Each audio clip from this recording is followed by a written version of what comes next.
Hello students, welcome back to my lecture. Today I am going to talk about Elizabethan revenge tragedy.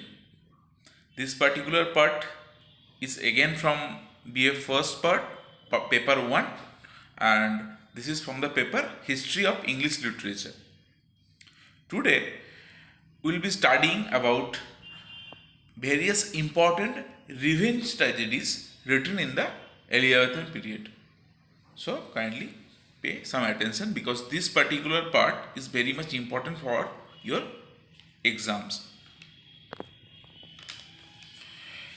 English tragedy at any rate was not to develop from that miracle play and mystery play.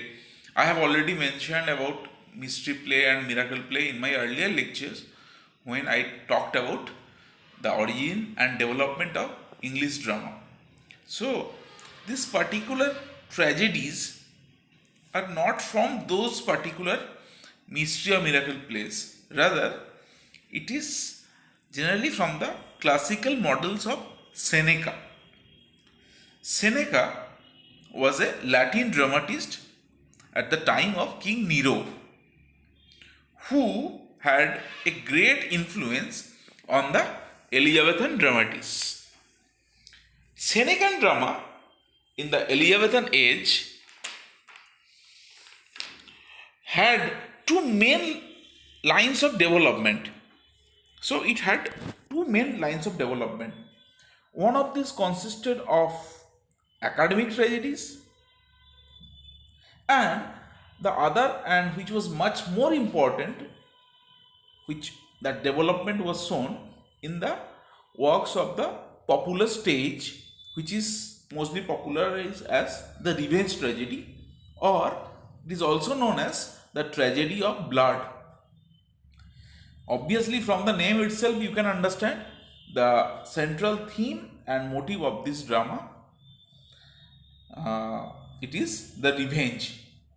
This type of drama is also called tragedy of blood because it involved a great deal of violence in the plays.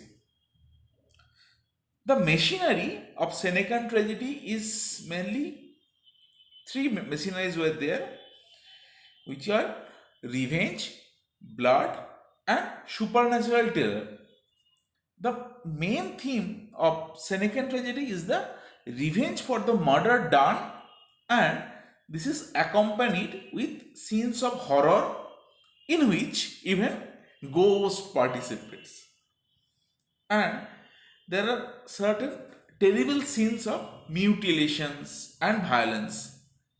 But what Seneca composed was closet drama that was written to be recited rather than to enacted.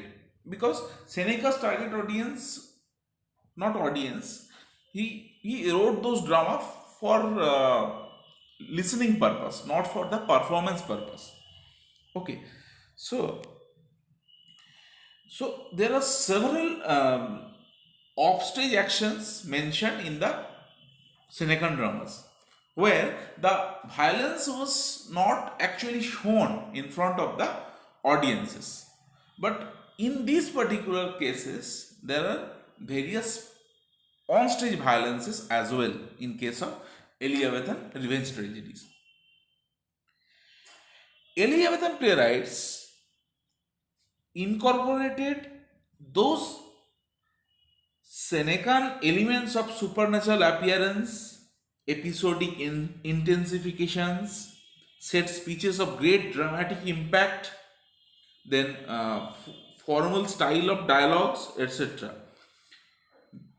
They adopted the organized five-act play in the dramatic tradition. All the Elizabethan revenge tragedies are of five-act play,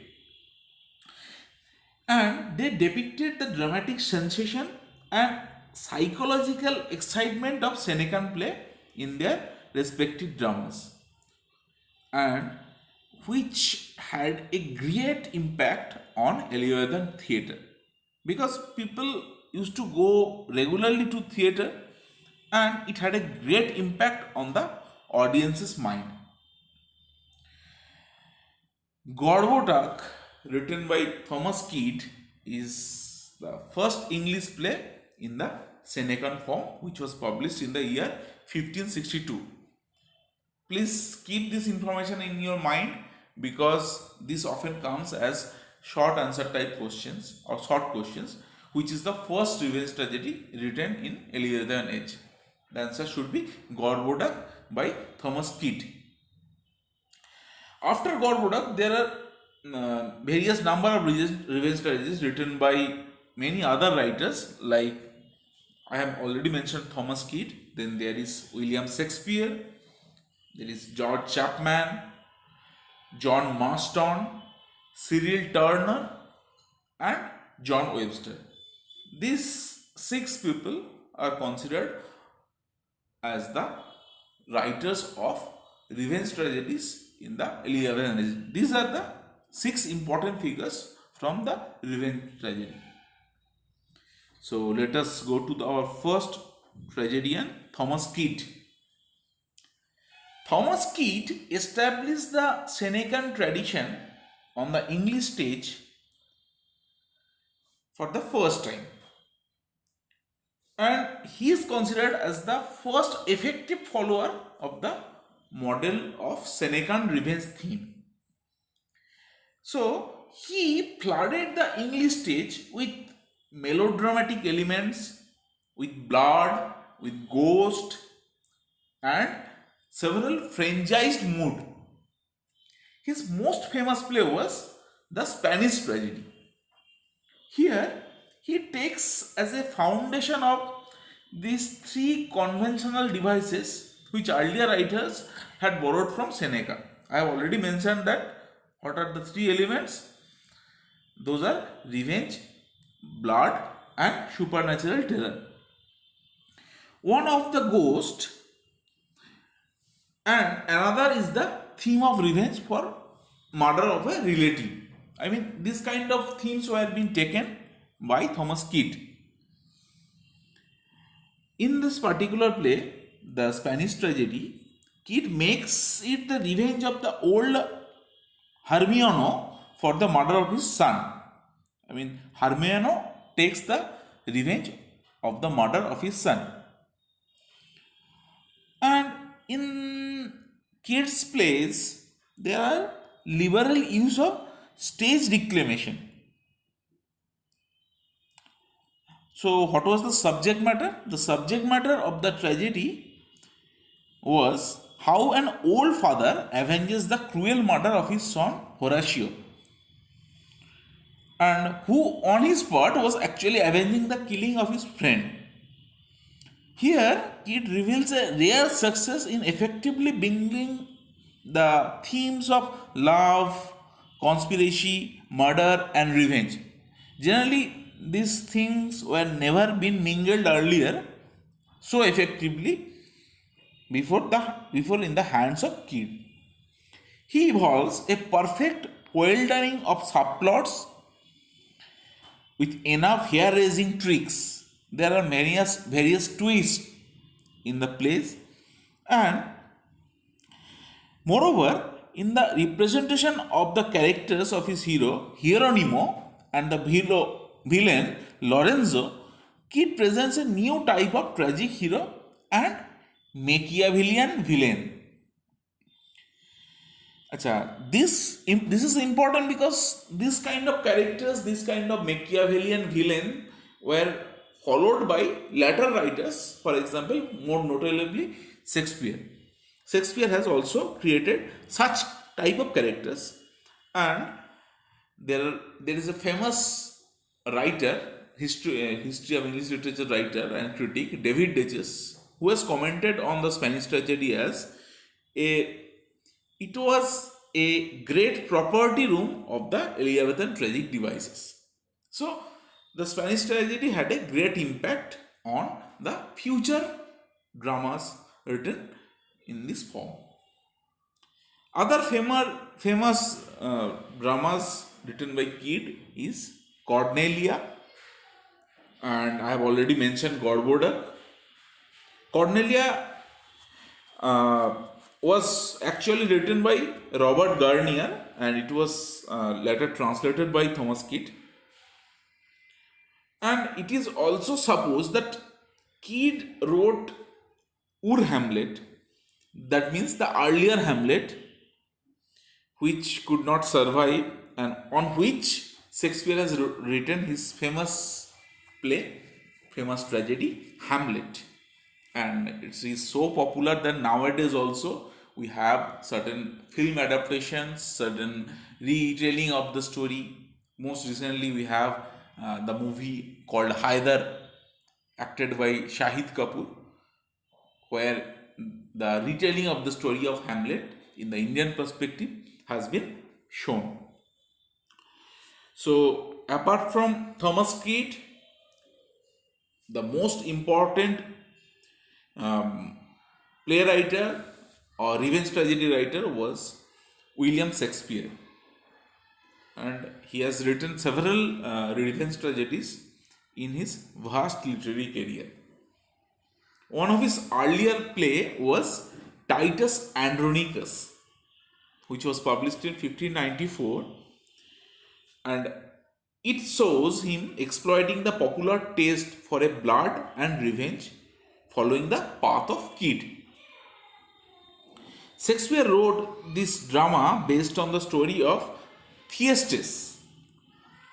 Okay, so his next revenge tragedy was Richard III, which carefully challenged the supremacy of Kidd's The Spanish Tragedy. I mean, the popularity of Richard III was so high that it often challenges the popularity of The Spanish Tragedy written by Thomas Kidd.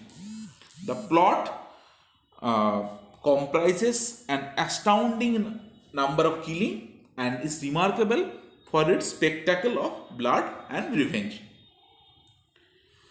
However, Shakespeare's best revenge tragedy is considered is Hamlet, which was published in 1601, which marks the beginning of the process whereby the questioning of the efficacy of revenge begins.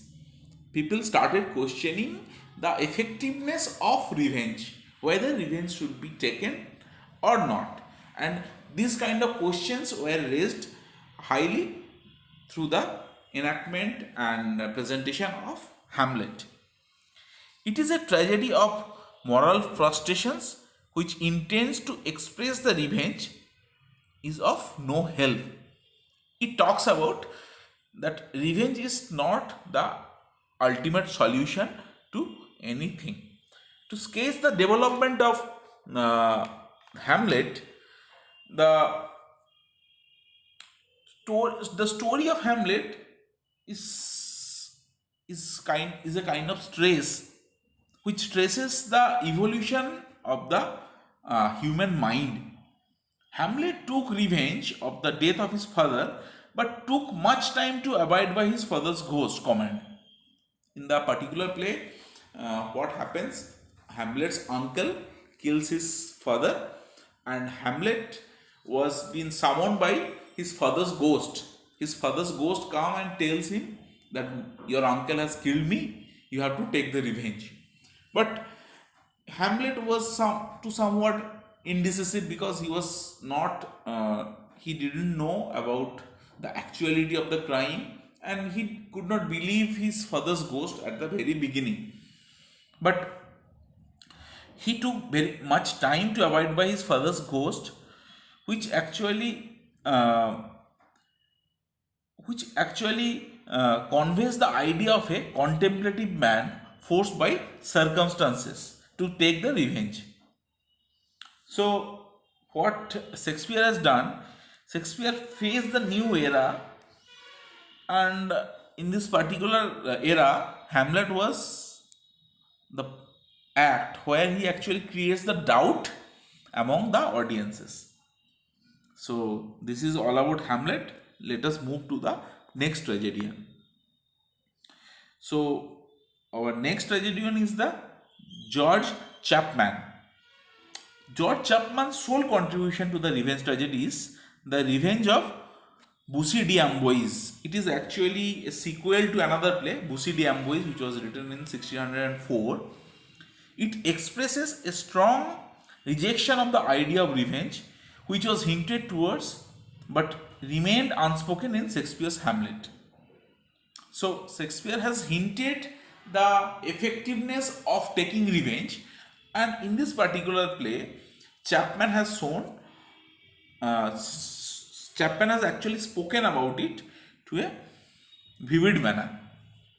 So, the play expresses a strong reaction to the idea of revenge, which was actually hinted by Hamlet.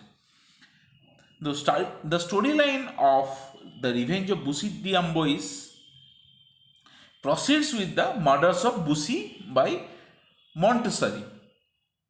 So, the former's ghost, that is the ghost of Bussy, appears to his brother Clermont and appeals him to revenge his death. But Clermont does not believe in the suitability of the personal revenge. But being forced to by the circumstances, he successfully takes the revenge. But in the end, out of repentance and remorse, Clermont actually commits suicide. Thus, a conflict between self control and passion persists throughout the drama. So, the thing is very clear. Here, the revenger actually commits the suicide after the revenge, because he thinks that the revenge is not the ultimate thing to do. Okay, so this is the play by George Chapman, The Revenge of Bussy de Amboise. Okay, so let us move to John Marston. John Marston was also a member of Senecan School, specialized in violence and melodramatic tragedies, which do not lack a certain impressiveness. I mean, Marston was a popular writer, but he was not that kind of impressive revenge writer. But his famous revenge tragedy is Antonio's Revenge, which is a sequel to another play, Antonio and Melida. In this particular play, Antonio took the revenge of his girlfriend's father, Piero. I mean, she was been murdered by her father, as he was responsible for Melida's death. Here also, Antonio suffered a mental conflict between self-control and passion. I mean, this is an essential feature of all the revenge tragedies you will study, the mental conflict between whether to take the revenge or whether to forget about it. So, here also, like the earlier Chapman's play, The Revenge of Bussy de Amboise, here also Antonio suffered a mental conflict between self-control and passion and did not get any kind of mental satisfaction for the act of revenge. This surely accelerated the fall of the popularity of revenge tragedy, because after Marston and Webster, the structure and the popularity of revenge tragedy was slowly diminishing. Let us move to our next revenge tragedian, Cyril Turner. So he followed the revenge tradition, and he has piled horror after horror in his two plays, the Revengers tragedies and the Atheist tragedies. Both are very much melodramatic in nature, and they actually illustrate the Avengers' mounting hysteria and his self-confidence and interior conflict between the passion and revenge. I mean, the same concept which was being followed by Marston. And the Revengers tragedy, it also presents kind of rejection of the vendetta or revenge, and it talks about the impression of the justice to a large extent. Okay, so let us move to our last revenge tragedian, John Webster, and he was perhaps the most popular playwright after Shakespeare and Marlowe in the contemporary era. I mean, Elizabethan era, he was next to Shakespeare and Marlowe. His two famous revenge tragedies are The White Devil and the Duchess of Malfi. Perhaps you have heard of the second one, the Duchess of Malfi. Both these plays are very much episodic in nature. In the White Devil, the main figure is Vittoria. Is neither white nor a devil. Her complexity in her husband's murder, though morally certain, is not avowed. Okay. So here the hero come villain is Victoria, and Webster allows her all the honors of the conflict in the drama. I mean, here we can have a female protagonist in this particular drama, and here the deaths pile up so lawlessly that one is tempted to retort upon the author. And I mean, there are several massacres in this particular play. On the other hand, the plot of the Duchess of Malfi can be summarized as widowed, the widow Duchess is forbidden for her. Duchess is actually forbidden by her brothers to remarry, but she secretly marries a man inferior in rank. As a result, a killer named Bosola was employed by her brother, who actually killed her. Interestingly, here the killer takes up the role of an avenger and kills his employers as he realizes the generous and compassionate nature of the dead duchess. So, this is very funny actually. Here, the person who has been employed by his employer to kill another person actually takes revenge. So, the person Bosola who actually kills the duchess takes the revenge by killing his employers, Duchess's brother. And this is very funny to some extent, and the play actually comes to an end with the violent death of the brothers and Bosola. I mean, everyone dies in this particular play. So this is something which was actually gradually bringing the end of this kind of tragedies, and where everyone dies, and popularity of the kid, I mean popularity of Webster was so much that he is considered that often he's been considered by various historians that after Shakespeare he was perhaps the best revenge tragedy writers. So this is all about revenge tragedy, and though the idea of revenge tragedy was very much popular to the British audience for a very small period of time, it gradually did away with after Shakespeare and his other contemporaries. Now, what are the things we have learned from this particular part of history of English literature? Here, we have seen the influence of Seneca.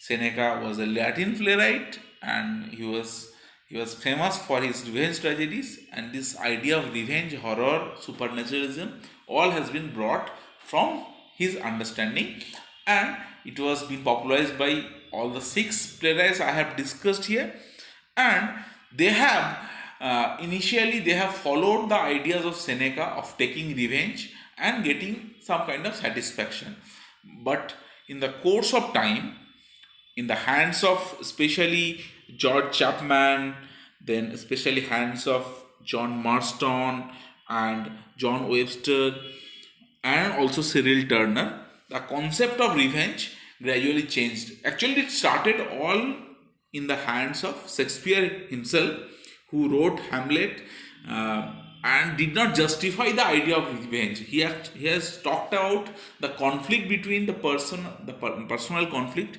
between the characters, whether to take revenge or to forgive the killer, and these concepts was growingly popularized, the conflict, and most of the playwrights actually did not get that much of satisfaction in that kind of killing and revenge. So gradually it came into an abrupt end after John Webster. John Webster was the last playwright who has popularized the form of revenge tragedy. Thank you.